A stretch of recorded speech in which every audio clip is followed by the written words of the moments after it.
Here's the ONG report by Bass EXP.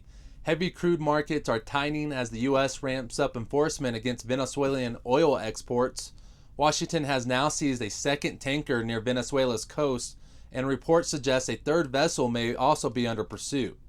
The moves have effectively frozen millions of barrels offshore, raising concerns about supply disruptions for refiners that rely on heavy and sour crude.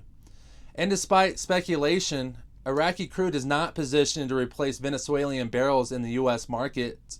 Economics say the shipping costs alone erase any potential margin advantage, especially for Brah's heavy. With Iraq constrained by OPEC plus limits, the economics simply don't work, leaving few near-term substitutes if Venezuelan supply tightens further.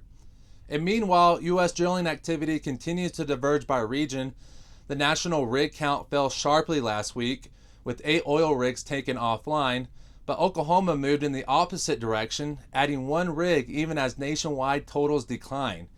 The contrast highlights how operators are concentrating capital in core basins rather than expanding broadly.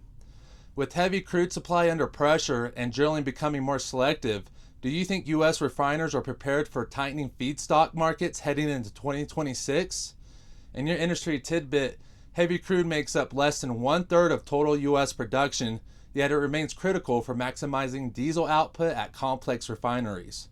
And at Bass EXP, we don't just follow the news, we put it to work. Learn more about direct participation in oil and gas at bassexp.com. Thank you and goodbye.